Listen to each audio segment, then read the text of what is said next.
नमस्ते दोस्तों, हिस्ट्री का ये मेरा पहला वीडियो है और इस वीडियो में हम पढ़ेंगे। देखिए, ये कक्षा 6 की किताब है इतिहास की और इस किताब में अशोक के बारे में, राजा अशोक के बारे में बहुत ही प्यारा कंटेंट आपको मिलेगा और यहाँ से प्रश्न आना श्योर है।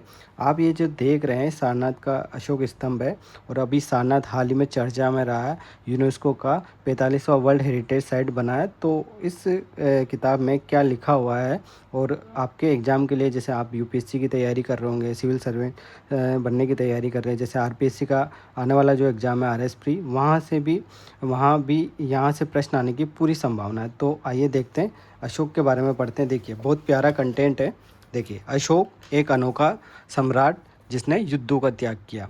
तो इस वीडियो में आपको क्या क्या देखने को मिलेगा, मैं आपको एक बार पूरा समराइज कर देता हूँ, आउटलाइन कर देता हूँ। देखिए, सिकंदर के बारे में आप जानोगे, बुद्ध के बारे में आप जानोगे और अशोक के बारे में आप जानोगे। साथ में पढ़ेंगे गण, संघ, जनपद और महाजनपद क्या होते हैं। इसी किताब में इन सब के बारे में बहुत अच्छे तरीके से लिखा हुआ है। मौर्य एम्पायर के बारे में पढ़ेंगे, मगध के बारे में पढ़ेंगे, धम्म के बारे में पढ़ेंगे, धम्म क्या होता है, अशोका द ग्रेट के बारे में पढ़ेंगे। और आरपीएससी और यूपीएससी ने अब तक क्या पूछा है इस टॉपिक से प्रश्न, सारे प्रश्नों को मैं आपके लिए लेकर आया हूँ। और हम पढ़ेंगे भारत पर पहला आक्रमण किसका हुआ, फारसी कौन थे, यूनानी कौन थे और हमारे भारत पर उसका क्या प्रभाव पड़ा। तो इस वीडियो में ये सब पढ़ने वाले हैं और बहुत ही सरल और आसान भाषा में आपको सब कुछ आ जाएगा समझ में। और यहाँ से वो कंटेंट है जो हमारे एग्ज़ाम में आने वाला है, एग्ज़ाम ओरिएंटेड कंटेंट है। और पीवाईक्यू से रिसर्च करके पूरा किस तरह से हमको इस टॉपिक के बारे में पढ़ना चाहिए वो मैं लेकर आया हूँ आपके। पूरा वीडियो देखिए, आपको बहुत अच्छे तरीके से सब समझ में आएगा। देखिए, अब ये किताब में अशोक के बारे में क्या लिखा है। हम जिन शेरों के चित्र रुपए पैसों पर देखते हैं उनका एक लंबा इतिहास है। उन्हें पत्थर को काट कर बनाया गया और फिर उन्हें सारनाथ में एक विशाल स्तंभ पर स्थापित किया गया। तो ये वो सारनाथ का स्तंभ है। इतिहास के महानतम राजाओं में से एक अशोक के निर्देश पर इसके जैसे कई स्तंभों और पत्थरों पर अभिलेख उत्कीर्ण किए गए हैं। इसके पहले कि हम ये जानें कि इन अभिलेखों में क्या लिखा है, यह समझने की कोशिश करें कि उनके राज्य को साम्राज्य क्यों कहा गया। तो देखिए, अभी मैंने आपको बताया हम पढ़ेंगे सिकंदर के बारे में, बुद्ध के बारे में, अशोक के बारे में। तो जो सिकंदर है वो कौन था, और अगर इनको हम तीनों को कालक्रम का अकॉर्डिंग जमाएं तो आपको कैसे, कब कौन पैदा हुआ और कब इनका प्रशासन या जो इनका साम्राज्य कब रहा, तो ये सारी चीज़ें आपके लिए बहुत इम्पोर्टेंट है क्योंकि इनके समय में क्या हुआ। देखिए, सिकंदर एक महत्वाकांक्षी राजा था, उसने दुनिया जीती, उसकी अलग पर्सनालिटी थी। और बुद्ध के बारे में जाने तो उन्होंने जीवन का सार बताया और बुद्ध से जुड़े हुए सारे जो हमारे स्थल है बहुत महत्वपूर्ण है, बौद्ध धर्म बहुत महत्वपूर्ण है, हमेशा प्रश्न आता रहा है यूपीएससी में। उसके बाद अशोक, जिसने एक इतना बड़ा राजा था जिसका साम्राज्य था, उसने कैसे युद्ध का त्याग किया, ये सब चीज़ें बहुत इंपॉर्टेंट है। तो इन सब के बारे में जानते हैं। अशोक जिस साम्राज्य पर शासन करते थे उसकी स्थापना दादा चंद्रगुप्त मौर्य ने 2300 साल पहले की थी। चाणक्य या कौटिल्य नाम के एक बुद्धिमान व्यक्ति ने चंद्रगुप्त की सहायता की थी। चाणक्य के कई विचार हमें अर्थशास्त्र की नाम की किताब में मिलते हैं।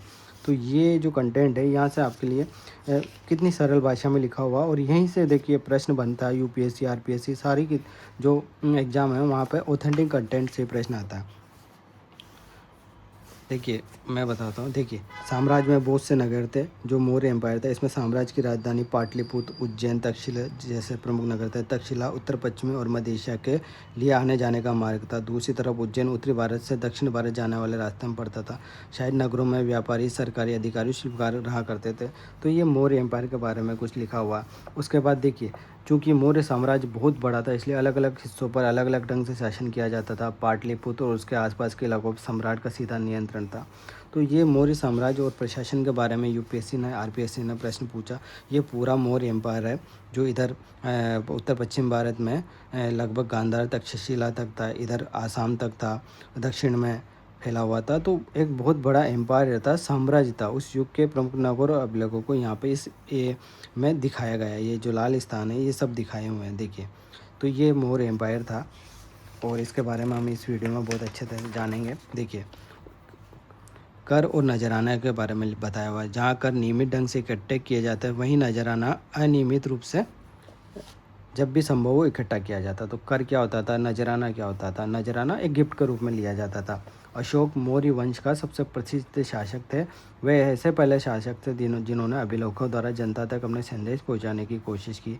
अशोक के ज़्यादातर अभिलेख प्राकृत भाषा में और ब्राह्मी लिपि में।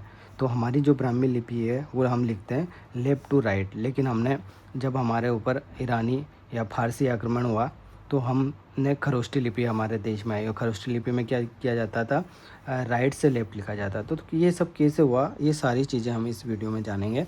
उसके से पहले मैं आपको बताता हूँ। देखिए, मैंने जो अभी 3 इनके बारे में बताया आपको, सिकंदर, बुद्ध और अशोक। अशोक एक बहुत बड़े साम्राज्य से संबंधित है, अशोका द ग्रेट एम्पायर। उसके बाद जो बुद्ध थे उनका संबंध एक गण से था, गण। अब ये कौन से गण से संबंधित है, शाक्य गण से संबंधित। अब गण क्या होते हैं, और जब बुद्ध थे तब महाजनपद थे, जनपद थे, गण थे, संघ थे। तो इन सब में क्या डिफरेंस है, इस किताब में बहुत अच्छे तरीके से लिखा हुआ, मैं आपको बताता हूँ। देखिए, ये देखिए जनपद, महाजनपद। और एक बात और मैं आपको बताता हूँ, एक राज्य राजा और एक प्राचीन गणराज्य। राजा को कैसे चुना जाता था, देखिए इसमें लिखा हुआ, अश्वमेध यज्ञ एक ऐसा ही आयोजन था। इसमें एक घोड़े को राजा के लोगों की देखरेख में स्वतंत्र विचरण के लिए छोड़ दिया जाता था। इस घोड़े को किसी दूसरे राजा ने रोका तो वहाँ अश्वमेध यज्ञ करने वाला राजा से लड़ाई करनी पड़ती थी। अगर उन्होंने घोड़े को जाने दिया तो इसका मतलब ये होता था कि अश्वमेध यज्ञ करने वाला राजा उनसे ज़्यादा शक्तिशाली था। मतलब राजा कैसे बनता था, जो यज्ञ करता था वो राजा होता था, और वो यज्ञ के बाद वो एक घोड़ा छोड़ता था। वो घोड़ा जहाँ तक जाता था उसका साम्राज्य होता था। इस तरह से राजा को चुना जाता था। ये 3000 साल पहले की बात है। उसके बाद जनपद आए। जनपद में क्या होता था, महायज्ञों को करने वाला राजा अब जन के राजा न होकर जनपदों के राजा माने जाने लगे। जनपद का शाब्दिक अर्थ है जन के बसने की जगह होता था। कुछ महत्वपूर्ण जनपद बताए हुए हैं, ये चित्र में बताए हुए हैं। तो जनपद बने। अब जनपद से आगे जो जनपद बहुत ज़्यादा फेमस हो गया, प्रसिद्ध हो गया, वो महाजनपद कहलाए। करीब 2500 साल पहले कुछ जनपद अधिक महत्वपूर्ण हो गए, उन्हें महाजनपद कहा जाने लगा। अधिकतर महाजनपदों की एक राजधानी होती थी। कई राजधानियों में किलेबंदी की गई थी। इनके चारों ओर लकड़ी, ईंट या पत्थर की ऊंची दीवारें बनाई गई थी। मतलब जो किले निर्माण की परंपरा है वो आरंभ हुई। तो इस तरह से जनपद क्या होता है, महाजनपद क्या होता है। अब बात करते हैं संघ क्या होता है, गण क्या होते हैं। देखिए, जैसा कि तुम ऊपर पढ़ा, मगध एक शक्तिशाली महाजनपद था, राज्य बन गया था। उसके नज़दीकी वज्जी राज्य था जिसकी राजधानी वैशाली थी। यहाँ एक अलग किस्म की शासन व्यवस्था है जिसे गण या संघ कहते थे। महाजनपदों में राजतंत्र था, जबकि एक अलग तरह की शासन व्यवस्था होती थी जिसे गण या संघ कहते थे। गण या संघ में कई शासक होते थे। कभी कभी लोग एक साथ शासन करते थे जिनमें से प्रत्येक व्यक्ति राजा कहलाता था। मतलब गणिया संघ जो एक ऐसी व्यवस्था थी, गणराज्य वाली व्यवस्था थी, जिसमें कई सारे राजा होते थे और वो राजा डिसीजन सभा के थ्रू लेते थे। ये सभी राजा भिन्न अनुष्ठानों को एक साथ संपन्न करते थे। सभाओं में बैठकर ये बातचीत करते थे, बहस करते थे, वाद विवाद करते थे, क्या करना है क्या नहीं करना है। शत्रु का आक्रमण से निपटने के लिए वे मिलकर चर्चाएं करते थे। स्त्रियाँ, दास, कम्मकार इन सभाओं में हिस्सा नहीं लेते थे। तो ये सब जो शासन व्यवस्था थी यह गण और संघ वाली थी। गण क्या होता था, एक छोटा समूह होता था, कई सदस्यों वाला समूह के लिए किया जाता। गण शब्द का प्रयोग कई सदस्यों वाले समूह के लिए किया जाता था। जैसे शाक्य गण, जो बुद्ध शाक्य गण से संबंधित है। संघ अर्थात संगठन या सभा। तो संघ का अर्थ होता था सारे गण मिलकर जो काम करते थे, जो समूह था वो संघ कहलाता था। संघ थोड़ा बड़ा था, गण थोड़ा छोटा था। बुद्ध तथा महावीर दोनों ही गण या संघ से संबंधित है। बौद्ध साहित्य में संघ के जीवन का बहुत ही सजीव वर्णन मिलता है। अब देखिए, ये सारी चीज़ें आपने जाना कि गण क्या था, संघ क्या था, और मगध एक महाजनपद था। मगध के बारे में भी देख लेते हैं। देखिए, लगभग 200 सालों के भीतर मगध सबसे महत्वपूर्ण जनपद बन गया। गंगा और सोन नदियों के मध्य नदियाँ मगध से होकर बहती थी। यातायात, जल वितरण, जमीन को उपजाऊ बनाने के लिए महत्वपूर्ण थी। मगध का एक हिस्सा जंगलों से भरा था। इन जंगलों में रहने वाले हाथियों को पकड़कर उन्हें प्रशिक्षित कर सेना में काम में लाया जाता था। यही नहीं, जंगलों से घर, गाड़ियों तथा रथ बनाने के लिए लकड़ी मिलती थी। इसके अलावा इस क्षेत्र में लोहे अयस्क की खदानें थी। मजबूत औजार और हथियार बनाने के लिए बहुत उपयोगी थे। मगध में 2 बहुत शक्तिशाली शासक थे, बिंबिसार और अजातशत्रु। अब ये बिंबिसार और अजातशत्रु, इन दोनों राजाओं के नाम आपको ध्यान रखने। ये अशोक से पहले का राजा था। अन्य जनपदों को जीतने के लिए हर संभव साधन अपनाते थे। महापद्यनंद एक और महत्वपूर्ण शासक थे। उन्होंने अपने नियंत्रण का इस क्षेत्र उपमहाद्वीप को उत्तर पश्चिम भाग तक फैला लिया था। बिहार में राजगृह कई सालों तक मगध की राजधानी बनी रही। बाद में पाटलिपुत्र राजधानी बना। तो मगध की आरंभिक राजधानी थी राजगृह, जो आधुनिक राजगीर है। उसके बाद जब चंद्रगुप्त मौर्य ने शासन व्यवस्था संभाली तब पाटलिपुत्र राजधानी बना। तो इस तरह से मगध के बारे में बताया गया। अब मैं यहाँ पे लिखा हुआ है 2300 साल से भी पहले की बात है। मैसिडोनिया, आधुनिक मकदूनिया का राजा सिकंदर विश्व विजय करना चाहता था। पूरी तरह सफल न होने पर भी वह मिस्र और पश्चिमी एशिया के कुछ राज्यों को जीतता हुआ भारतीय उपमहाद्वीप में व्यास नदी के किनारे तक पहुंच गया। जब उसने मगध की ओर कूच करना चाहा तो उसके सिपाहियों ने इनकार कर दिया। वे इस बात से भयभीत थे कि भारत के शासकों के पास पैदल, रथ और हाथियों की बहुत बड़ी सेना थी। तो यहाँ बताया हुआ कि सिकंदर ने उत्तर पश्चिमी भारत में, जो सिकंदर जो यूनानी था, आधुनिक जो ग्रीस है, वहाँ का राजा था, मकदूनिया का राजा था, उसने भारत पर आक्रमण किया। सॉरी। तो क्या भारत पर पहला आक्रमण सिकंदर ने किया था? कि भारत और सिकंदर कौन था, कहाँ का राजा था? तो ये सारी चीज़ें आपको याद होनी चाहिए। यूपीएससी बहुत जनरल प्रश्न पूछती है, आरपीएससी भी बहुत फैक्चुअल प्रश्न पूछती है। तो ये सब चीज़ें आपको याद होनी चाहिए। लेकिन वो मगध पर आक्रमण नहीं कर सका। जब मगध पर सिकंदर ने आक्रमण किया तो क्या मगध का राजा अशोक था? कौन था? तो ये सारी चीज़ें आपको पता होना चाहिए। तो उस समय मगध पर नंद वंश का शासन था, और जब सिकंदर ने आक्रमण किया तो वो जब मगध पर आक्रमण किया तो मगध की शक्तिशाली सेना की वजह से उसकी जो सिकंदर की सेना थी वो प्रभावित थी, और इस वजह से वो भारत के व्यास नदी तक ही पहुंचा और उसने आक्रमण का फैसला टाल दिया और फिर वो चला गया। तो इस तरह से सिकंदर भारतीय सेना से डरा। ये बहुत बड़ी बात है, और ये सब चीज़ें आपको पता होना चाहिए। तो आपने जाना कि गण क्या होते हैं, संघ क्या होते हैं, जनपद क्या होते हैं, महाजनपद क्या होते हैं। अब मैं आपको कुछ प्रश्न है जो यूपीएससी आरपीएससी ने पूछे हैं, और वहाँ से क्या क्या आपके वापस प्रश्न बन सकते हैं वो सबको जानेंगे और पीओआई को डिस्कस करेंगे। देखिए, अशोक के बारे में बहुत महत्वपूर्ण चीज़ें हैं। देखिए, क्या अशोक बुद्ध के समकालीन थे? तो बिल्कुल नहीं थे बुद्ध के समकालीन। अभी मैंने आपको बताया कि अशोक बुद्ध के समकालीन नहीं थे, क्योंकि बुद्ध का जन्म अशोक से पहले हुआ था। बुद्ध का जन्म लगभग 2500 वर्ष पूर्व हुआ। ये शाक्य गण के क्षेत्रीय राजकुमार थे। अशोक जिस साम्राज्य पर शासन करते थे उनकी स्थापना उनके दादा चंद्रगुप्त मौर्य ने लगभग 2300 साल पहले की थी। अशोक पहले ऐसे शासक थे जिन्होंने जनता तक अपने संदेश पहुंचाने के लिए अभिलेखों का उपयोग किया, और ये अभिलेखों का जो उपयोग हुआ ये किससे प्रभावित था? आपको बताना, ईरानियों से प्रभावित था या फिर फारसियों से? ईरानी या फारसी या फिर यूनानियों से? देखिए, अभिलेख लिखने की परंपरा अशोक ने शुरुआत की, और वो ईरानियों से प्रभावित थी। अशोक ने सारनाथ में अपनी सारनाथ यात्रा के दौरान स्तंभ स्थापित किया, जो हाल ही में यूनेस्को वर्ल्ड हेरिटेज साइट बना। भारत का राष्ट्रीय प्रतीक सारनाथ के अशोक स्तंभ से शीश से लिया गया, लोन कैपिटल से लिया गया। बुद्ध ने ज्ञान प्राप्ति के बाद सारनाथ में अपना प्रथम उपदेश दिया। बौद्ध संघ की स्थापना का प्रारंभ और धम्मचक्र परिवर्तन का संबंध सारनाथ से। ये सारे प्रश्न यूपीएससी और आरपीएससी में आए हुए हैं, और सारे पीवाईक्यू की लाइन है और एनसीईआरटी की लाइन है। देखिए, बुद्ध कौन थे? बुद्ध का संबंध गण से था, संबंधित बताया गया है। इनकी शिक्षाएं सूत्र पिटक में संकलित है। ये भी प्रश्न आरपीएससी में आया। इनका जन्म 2500 वर्ष पहले हुआ। महाजनपदों का उदय हो गया था, तब शाक्य वंश या गण से संबंधित है। अब बुद्ध क्षेत्रीय थे। अशोक का जन्म बुद्ध के लगभग 250 वर्ष बाद हुआ। जब अभी मैंने आपसे पूछा कि अशोक बुद्ध के समकालीन थे, तो नहीं थे। तो बुद्ध के समकालीन कौन सा मगध का राजा था, ये आपको बताना है। तो बुद्ध के समकालीन जो मगध का राजा था उसका नाम है अजातशत्रु। क्या नाम है? अजातशत्रु। अब अजातशत्रु कौन था और मगध कौन था, इस सब के बारे में जानते हैं। देखिए,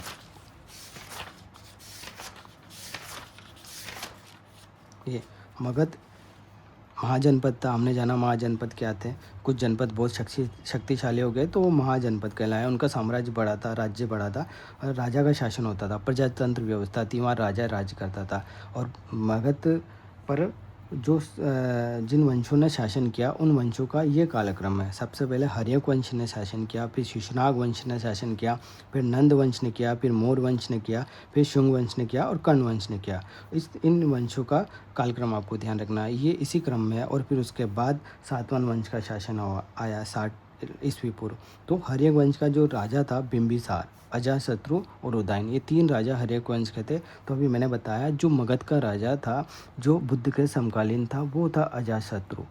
बिंबिसार ने भी गौतम बुद्ध को वन गिफ्ट किया था। तो बिंबिसार और अजातशत्रु दोनों बुद्ध के समकालीन थे, ये बात आपको ध्यान रखनी है। शिशुनाग वंश का राजा था शिशुनाग और कालाशोक। अब दो राजा हैं, एक अशोक एक कालाशोक। कालाशोक शिशुनाग वंश का राजा है। उसके बाद नंद वंश स्थापित हुआ मगध पर, और महापद्यनंद और घनानंद, और घनानंद को मारकर मौर्य वंश पर मौर्य वंश की स्थापना चंद्रगुप्त मौर्य ने की थी। और मदद किसकी ली थी? कौटिल्य की। आप जानते होंगे चाणक्य।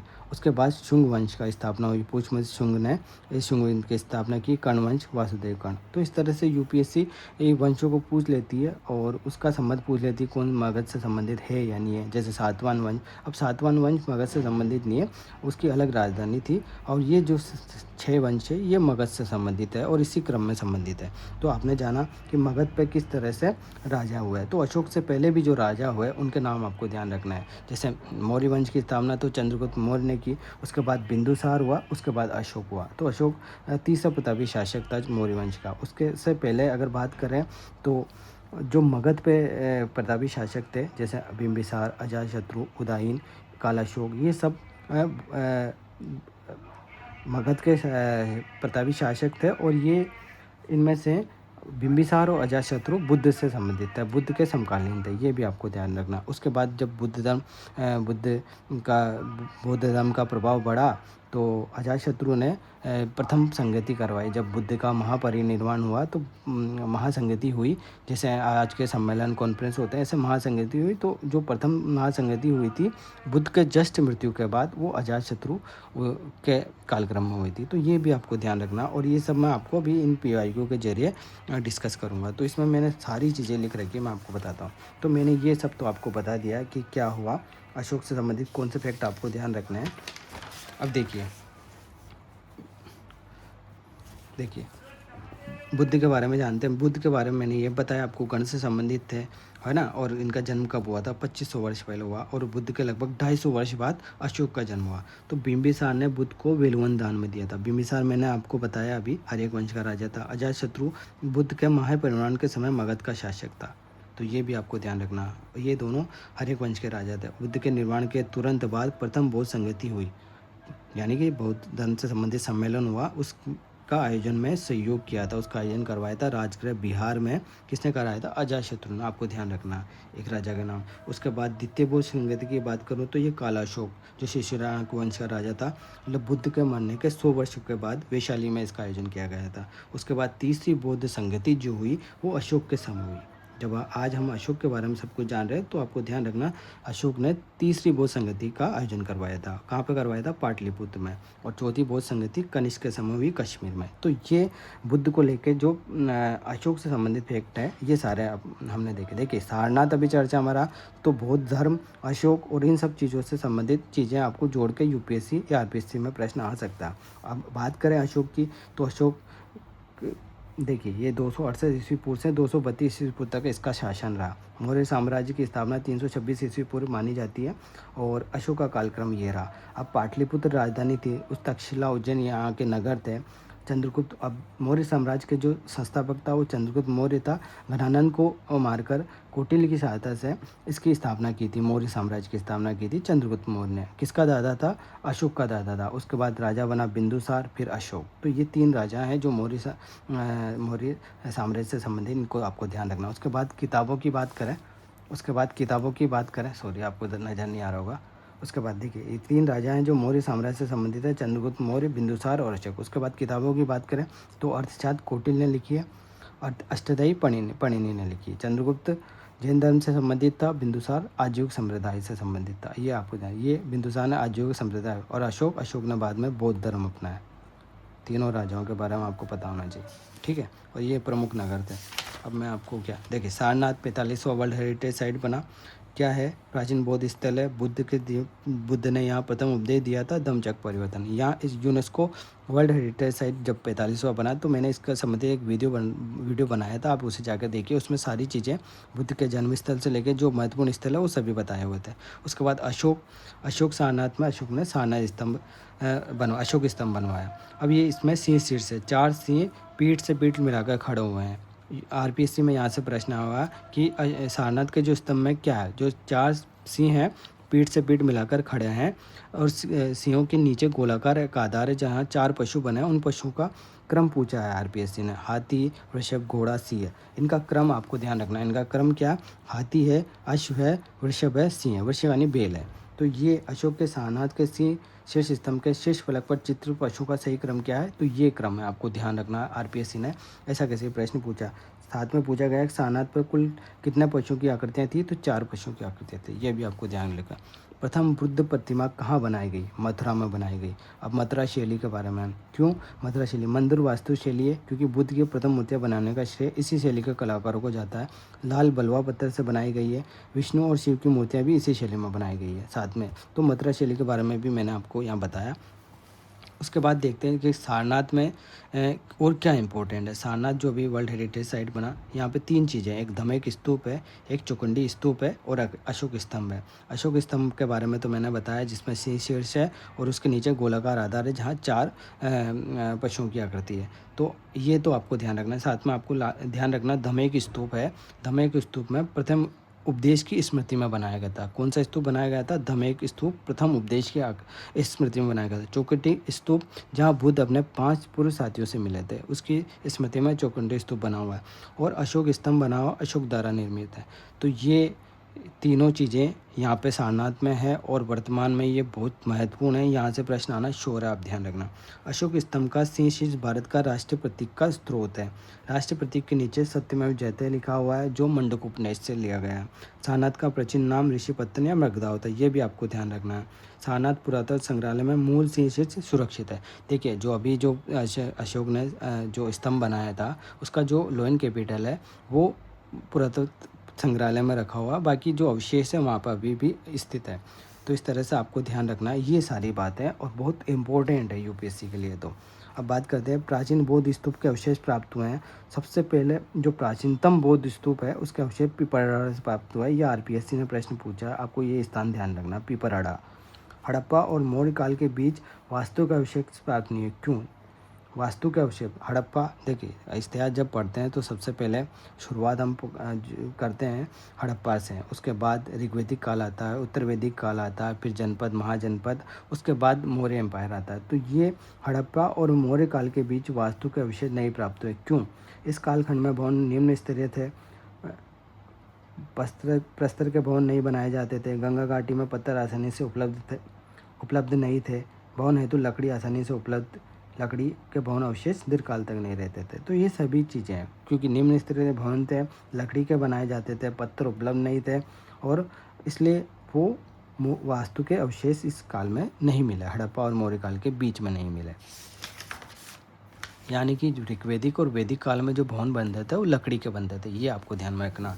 अब देखिए प्रश्न एक और आया, आरपीएससी ने पूछा अशोक स्तंभ और शीर्ष का मिलाना आपको। सारनाथ में 4 सिंह हैं, रामपुरवा में सांड है, सकीसा में अश्व है, लोरिया नंदनगढ़ में सिंह है। जो शीर्ष बनाया हुआ है इन अशोक स्तंभ का वो कौन से पशु का बनाया हुआ है? ये प्रश्न पूछा आरपीएससी ने। सारनाथ में 4 सिंह हैं, रामपुरवा में सांड है, सकीसा में अश्व है, लोरिया नंदनगढ़ में सिंह है। ये आपको ध्यान रखना, ये आरपीएससी का पीवाईक्यू है।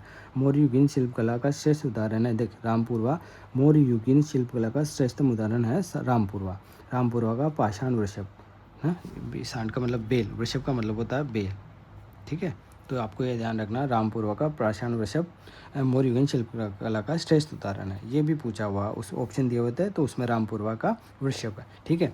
अब धर्मगंज क्या था? नालंदा विश्वविद्यालय का पुस्तकालय था। ये भी आपको ध्यान रखना, आरपीएससी ने पूछा। अशोक के सारनाथ स्तंभ के सिंहों के सिर पर रखे हुए महाधर्म चक्र में कितनी तीलियाँ हैं? तो देखिए यहाँ पे जो अशोक चक्र में 24 तीलियाँ हैं, लेकिन जो आंसर दिया होता है वो 32 तीलियाँ हैं क्योंकि 24 तो अशोक चक्र की तीलियाँ और 8 जो तीलियाँ वो धम्म चक्र की। धम्म चक्र जो अष्टांग मार्ग अपनाए गए हैं बौद्ध के, तो हो सकता है कि उस वजह से 32 दिया हुआ, लेकिन अशोक चक्र में 24 तीलियाँ, ये आपको ध्यान रखना। अशोक के प्रस्तर स्तंभों पर पशु आकृतियाँ और अभिलेख खुदवाने की कला प्रभावित थी। किससे प्रभावित थी? अशोक के प्रस्तर स्तंभों पर पशु आकृतियाँ और अभिलेख खुदवाने की कला ईरान से प्रभावित थी। तो हमारे जो भारत पर सबसे पहला जो आक्रमण हुआ वो ईरानी आक्रमण था और सबसे पहला आक्रमण करने वाले राजा का नाम है साइरस महान। जो जिसने आक्रमण किया था, उसके बाद दारा प्रथम का सफल आक्रमण हुआ, वो सिंधु नदी क्षेत्र तक पहुंचा था। तो ये सब अभी मैं डिस्कस करूंगा। और ईरानी आक्रमण हुआ, यूनानी आक्रमण हुआ और इनके क्या प्रभाव हुए, ये सब भी इस वीडियो में जानेंगे। तो जो ये प्रश्न पूछा हुआ है, अशोक के प्रस्तर स्तंभों पर पशु आकृतियों और अभिलेख खुदवाने की कला प्रभावित थी, ये ईरान से प्रभावित थी। ये आरपीएससी ने प्रश्न पूछा है, तो आपको ध्यान रखना। दिव्यदान के अनुसार किसने उपदेशों से प्रभावित होकर अशोक ने बौद्ध धर्म ग्रहण किया? तो दिव्यदान के अनुसार किसके उपदेशों से प्रभावित होकर अशोक ने बौद्ध धर्म ग्रहण किया? ये आरपीएससी ने पूछा। तो आपको नाम याद रखना, बाल पंडित से प्रभावित होकर, बाल पंडित के उपदेशों से प्रभावित होकर अशोक ने बौद्ध धर्म ग्रहण किया। 8वां शिलालेख बोध गया की संबोधि यात्रा से संबंधित है। रुमिनदेह का स्तंभ लेख कर मुक्ति से संबंधित है। कांधार लेख अरमाइक भाषा से संबंधित है। सारनाथ लेख अशोक के बौद्ध धर्म के संरक्षक के रूप में संबंधित है। ये आरपीसी का पीआई के इस तरह से मैच करना था, और ये सभी मैच है, तो आपको ध्यान रखना है। 8वां शिलालेख बोध गया की संबोधि यात्रा से संबंधित है। अशोक के 14 शिलालेख हैं, 7 स्तंभ लेख हैं, और इस तरह से महत्वपूर्ण जो अशोक के शिलालेख हैं उनके बारे में काफ़ी प्रश्न पूछे गए हैं, तो ये आपको याद रखना है। 8वां शिलालेख किससे संबंधित था? बोध गया की संबोधि यात्रा से। और सारनाथ अशोक के बौद्ध धर्म के संरक्षक के रूप में याद किया जाता है, सारनाथ लेख को। अशोक के शासनकाल के समय प्रांतीय राजधानी नहीं थी। अब अशोक के शासन हुआ जब अशोक की राजधानी थी, मगध की राजधानी पाटलिपुत्र थी। उसके अलावा भी कई प्रमुख शहर थे जो प्रांतीय राजधानी के रूप में काम करते थे और पूरा मगध एम्पायर पर का प्रशासन संभालते थे। उसमें उस समय तक्षशिला थी, तोसाली थी, सुवर्णगिरी थी, लेकिन धौली नहीं थी। धौली कहाँ पर है? उड़ीसा में। तो ये धौली नहीं थी, आपको ध्यान रखना है, प्रांतीय राजधानी। अशोक का कौन सा अभिलेख कलिंग युद्ध के विषय में बताता है? तो ये बहुत महत्वपूर्ण है, अशोक का कलिंग युद्ध। 13वां अभिलेख कलिंग युद्ध के बारे में बताता है, और इस किताब में कलिंग युद्ध और धम्म के बारे में भी बताया हुआ, मैं आपको बताता हूँ। देखिए, एक मिनट, अशोक के बारे में और जानते हैं इसी किताब में से। देखिए,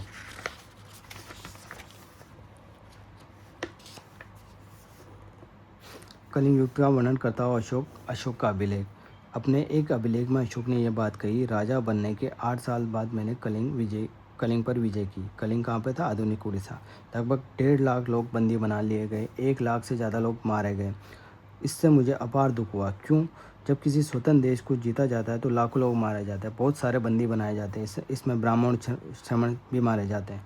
जो लोग अपने सगे संबंधियों मित्रों को बहुत प्यार करते हैं, दासों मृतकों के प्रति दयावान होते हैं, वे भी युद्ध में या तो मारे जाते हैं या अपने प्रियजनों को खो देते हैं। इसलिए मुझे पश्चाताप हो रहा है जब अब मैंने दम पालन करने और दूसरों को इसकी शिक्षा देने का निश्चय किया।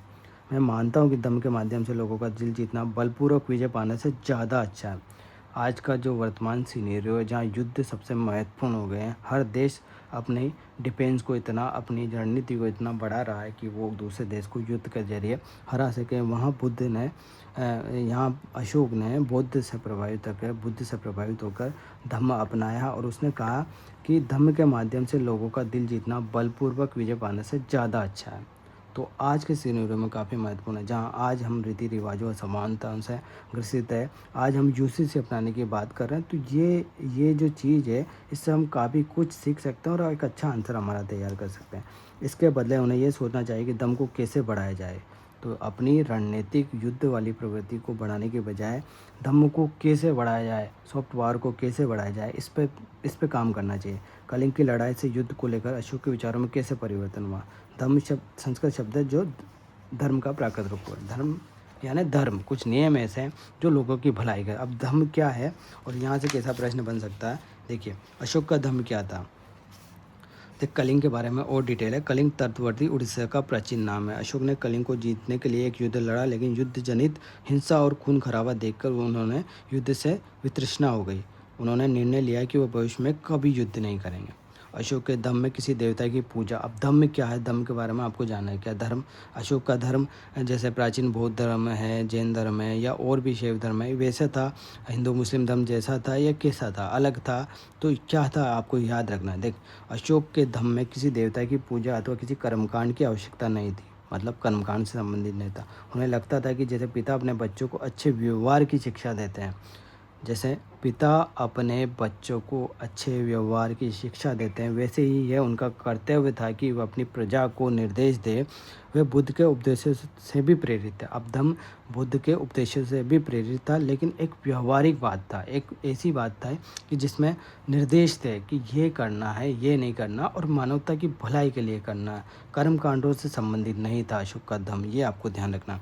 ऐसी कई समस्याएं थी जिनके लिए उनमें संवेदना थी। उनके साम्राज्य में अलग अलग धर्मों को मानने वाले लोग थे। इसमें कई सारे टकराव पैदा हो जाता था, जानवरों की बलि चढ़ाई जाती थी। अब ये जो असमानता है हमारे समाज में अलग अलग धर्मों को लेके, तो उसने धर्म के निर्देश दिए सभी को, और उनके निर्देशों को उसने स्तंभों में शिलालेखों पर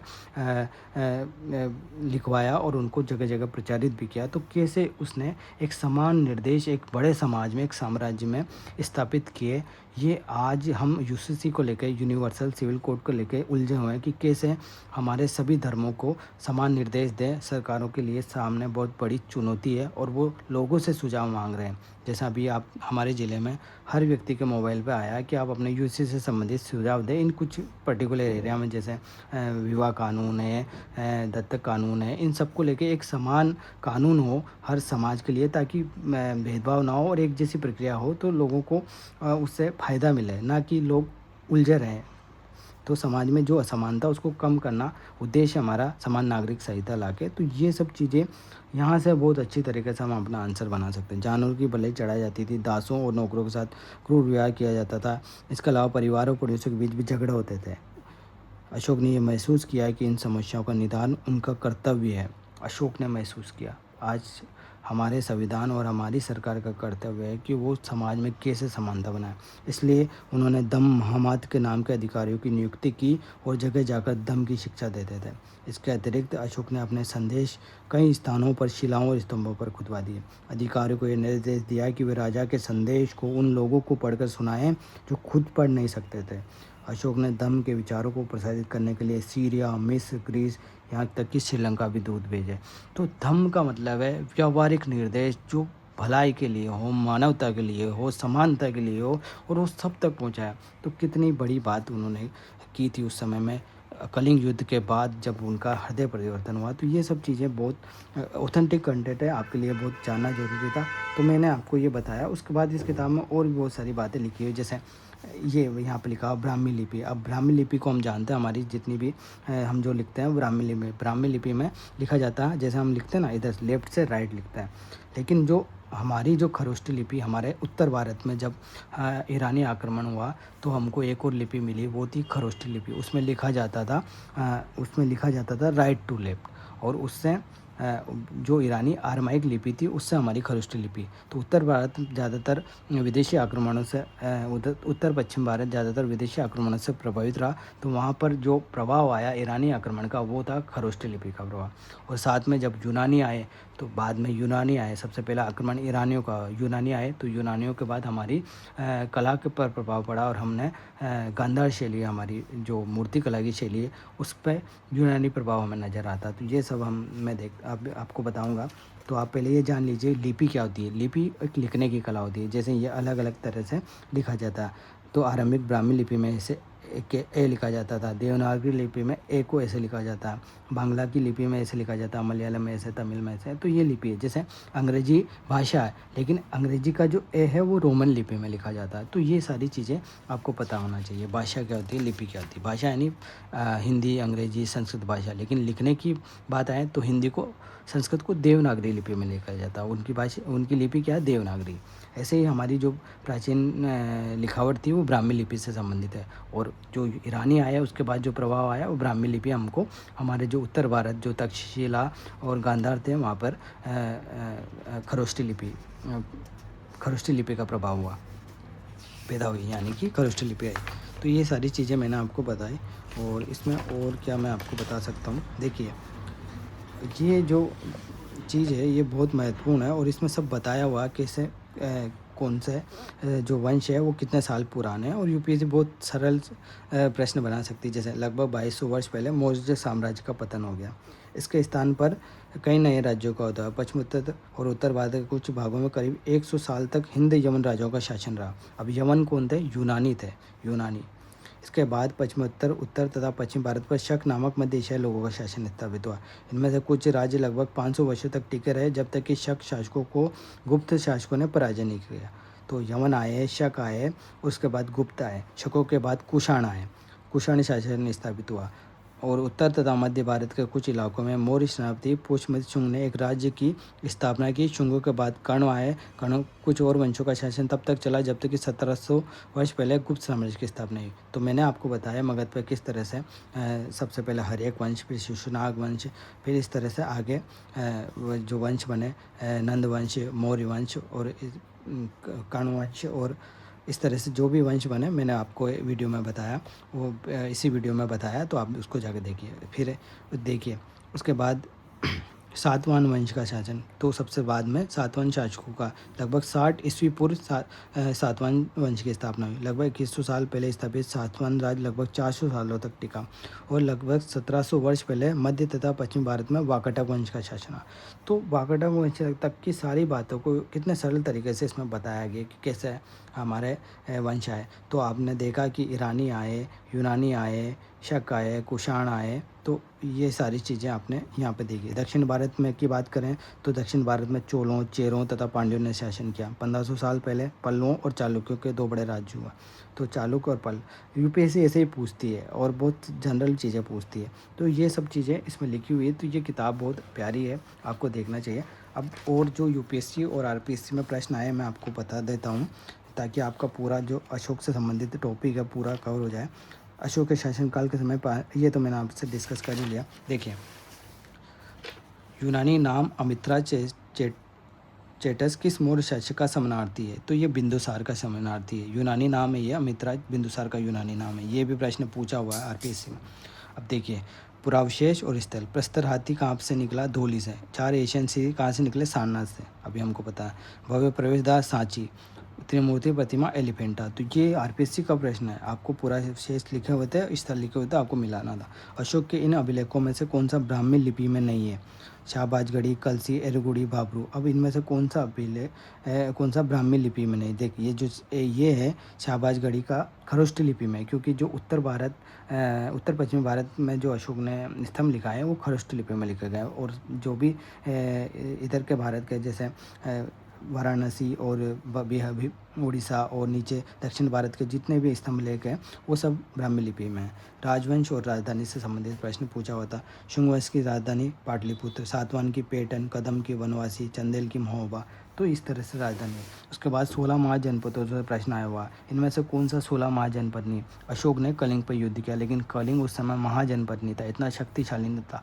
यहाँ तक कि इतिहास में अशोक के समय कलिंग पर कौन सा राजा राज्य करता था इसका भी वर्णन नहीं मिलता। बहुत सामान्य इलाका था और इस तरह से गण और संघ के रूप में वहाँ पर शासन होता था। और उस पर अशोक का आक्रमण होने के बाद वहाँ बहुत बड़ी जनहानि हुई और उसी जनहानि की वजह से अशोक ने अपना हृदय परिवर्तन किया और धम्म को स्वीकारा। कुशाग्रपुर राजधानी था, मगध की राजधानी थी। बिंबिसार तथा अजातशत्रु के राज्य काल में मगध की राजधानी थी राजगीर। तो देखिए, पाटलिपुत्र मौर्य चंद्रगुप्त मौर्य के बाद राजधानी बना और बिंबिसार और अजातशत्रु के समय जो मगध की राजधानी वो राजगीर थी। ये भी आपको ध्यान रखना। किस जैन ग्रंथ से 16 महाजनपदों की सूची प्राप्त होती है? तो भगवती सूत्र से ये सूची प्राप्त होती है। आपको ध्यान रखना। वज्जी संघ में कितने गण सम्मिलित थे? 8 सम्मिलित है। जब मैंने आपको गण और संघ के बारे में बताया तो वज्जी एक बहुत बड़ा संघ था जिसमें 8 गण सम्मिलित थे। अशोक द्वारा दम्म महामात्रों की नियुक्ति का उल्लेख किस शिलालेख में किया गया? तो अशोक के शिलालेख 5वें शिलालेख में दम्म महामात्रों की नियुक्ति का, अभी जो मैंने बताया ना, अशोक ने दम्म का प्रचार के लिए महामात्रों की नियुक्ति की, जिनको दम्म महामात्र कहा जाता था। तो उनका अभिलेख, उनकी जो नियुक्ति का जो वर्णन है वो कौन सा शिलालेख में किया गया? तो 5वें शिलालेख में किया गया। अशोक के अतिरिक्त देवनाम प्रिय उपाधि धारण करने वाला मौर्य शासक कौन सा था? तो अशोक के अतिरिक्त देवनाम प्रिय उपाधि धारण करने वाला मौर्य शासक दशरथ था। आपको बताना है कि अंतिम मौर्य शासक कौन था, आप कमेंट करके बताइए, ठीक है। सारनाथ में बौद्ध स्तूप किसने बनवाया? अब ये बहुत सरल प्रश्न है। सारनाथ में बौद्ध स्तूप अशोक ने बनवाया और अभी वर्ल्ड हेरिटेज साइट बना। पतंजलि किस शुंग शासक का पुरोहित था? तो मौर्य वंश के बाद शुंग वंश की स्थापना हुई। पुष्यमित्र सिंह का जो पुरोहित था उसका नाम था पतंजलि, जो आज जिसने हमें योग दिया, ठीक है।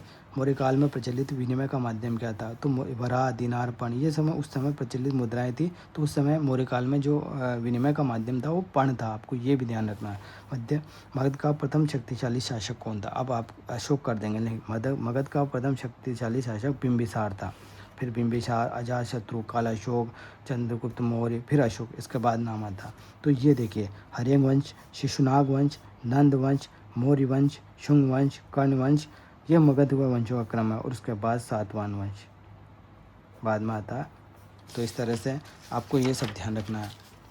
अब मैंने आपको बताया था संघ और गण क्या होते हैं। ऐसी शासन होता है जहाँ एक राजा के बजाय कई लोग सामूहिक शासन होता है, उन्हें गणराज्य कहा जाता है। गण समान कुल और कबीले के लोगों का समूह। बुद्ध शाक्य गण कहते हैं, राजधानी कपिलवस्तु। महावीर ज्ञात्रक गण कहते हैं। तो ये आपको ध्यान रखना है गण क्या था और बुद्ध और महावीर कौन से गण से संबंधित है। सभा द्वारा निर्णय लिए जाते थे। लिच्छवी राजधानी, ये गण है, कुछ उस समय के गण के नाम है। लिच्छवी जिसकी राजधानी वैशाली था, शाक्य गण, मल्ल गण, वज्जी संघ था, और ये सारे गण उसमें आते थे। तो इसमें लिच्छवी समेत कई गण शामिल थे।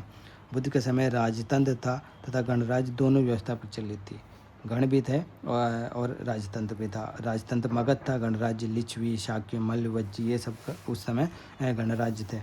मगध राजतंत्र था, राजा का शासन होता था। प्राचीन भारत का सबसे शक्तिशाली महाजनपद था, और ये उस समय वंशों के क्रम में। अब ये बृहद्रथ, देवभूति, सुशर्मा और शुंग। तो बृहद्रथ मौर्य वंश का अंतिम शासक था, देवभूति शुंग वंश का अंतिम शासक था, और सुशर्मा कर्ण वंश का अंतिम शासक था। उसके बाद सिमुक सातवाहन वंश की स्थापना करता है 60 ईस्वी पूर्व। अब ये ईस्वी पूर्व क्या होता है, इसके बारे में भी मैं आपको बताता हूँ। देखिए, अब ये कुछ यूपीएससी के प्रश्न है जो यूपीएससी ने अब तक अशोक, मगध और मौर्य से पूछे हुए हैं। मैं आपको अभी डिस्कस करता हूँ। उससे पहले मैं आपको ईस्वी के बारे में बताता हूँ। देखिए, ये देखिए, ईस्वी क्या होता है।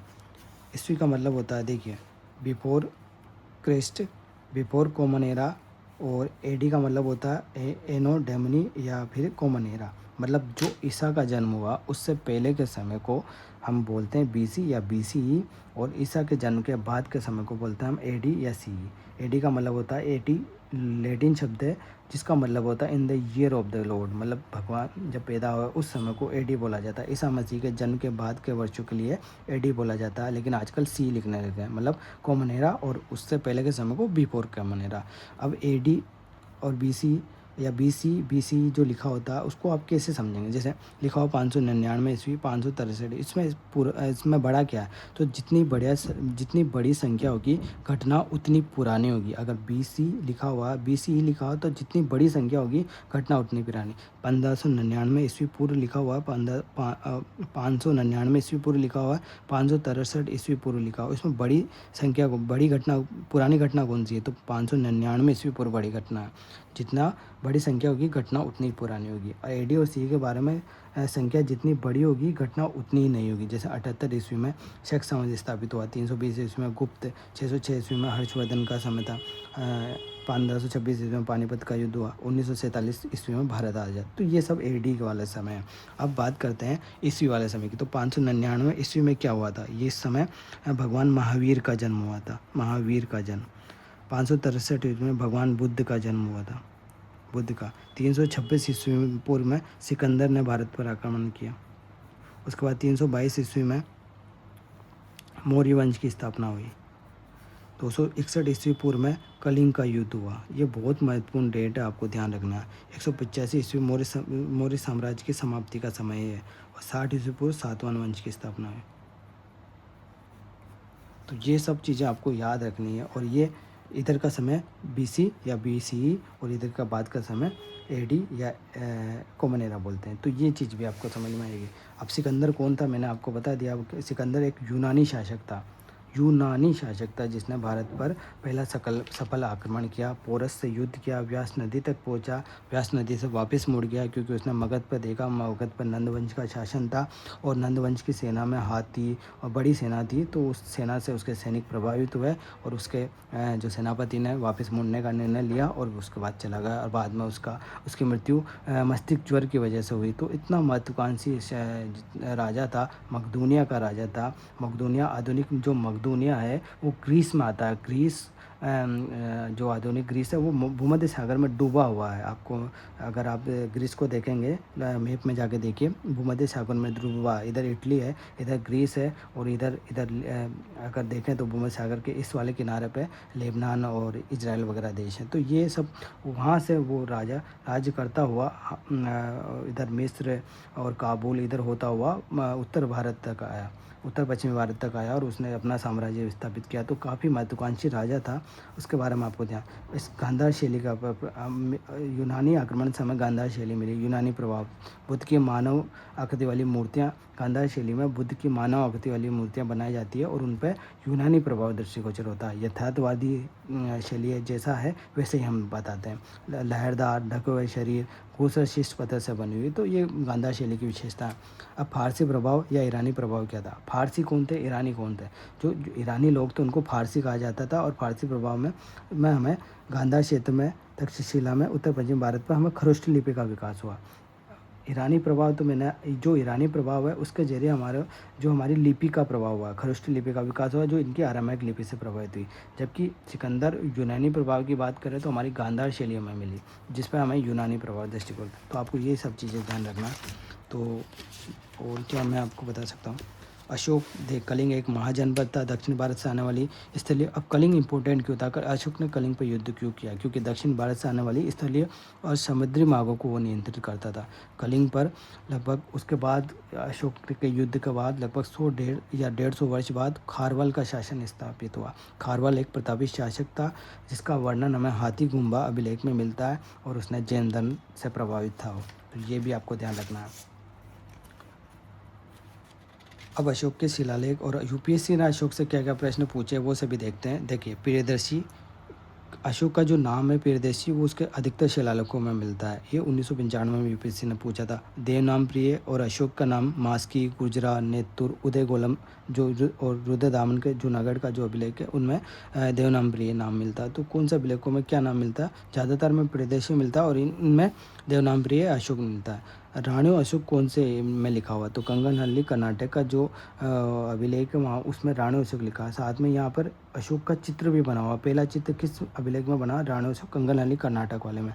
यहाँ पर रानियों के साथ उसका चित्र बनाया हुआ है। ये एनसीईआरटी में लिखा, आपको ये ध्यान रखना है। ये प्रश्न पूछा जा सकता है। भरतुत स्तूप, ये आरपीएससी ने प्रश्न पूछा है आरएस में कि भरतुत स्तूप का संबंध कौन से वंश से है? तो शुंग वंश से बताया गया था, क्योंकि भरतुत स्तूप बनाया तो अशोक ने मिट्टी ईंटों से बनाया था, लेकिन बाद में उसमें पत्थर, वेदिका और तोरण द्वार का निर्माण शुंग काल में किया गया। इसके लिए उसका कलात्मक जो वर्क किया गया शुंग काल में किया गया, इसलिए भरतुत स्तूप शुंग काल से संबंधित माना जाता है।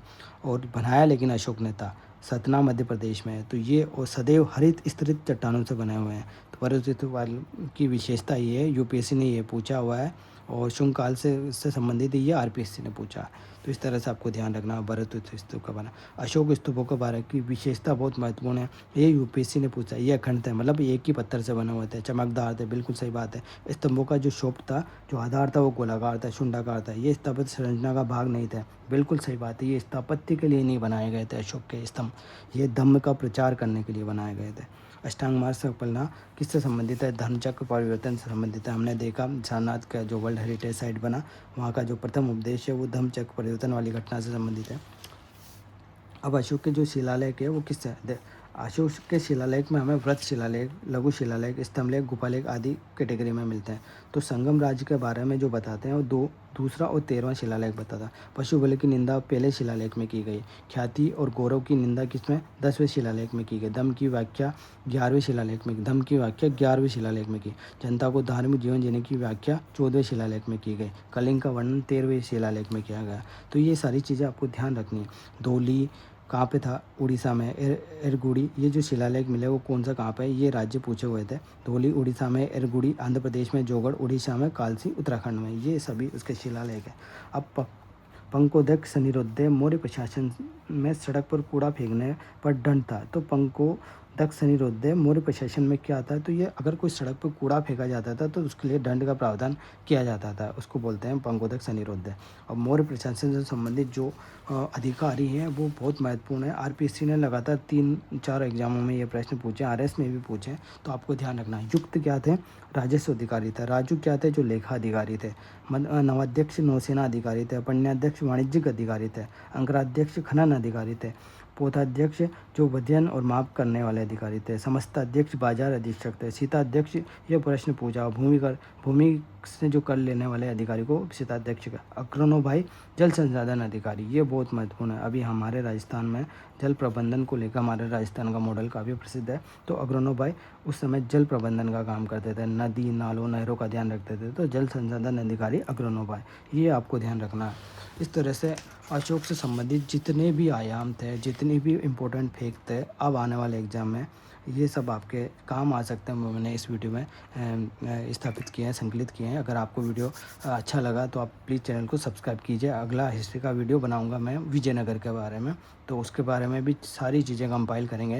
यूपीएससी ने क्या पूछा, आरपीएससी ने क्या पूछा, एनसीईआरटी में क्या, कुछ भी नहीं छोड़ेंगे। अगर आपको वीडियो पसंद आया तो प्लीज़ चैनल को सब्सक्राइब कीजिए।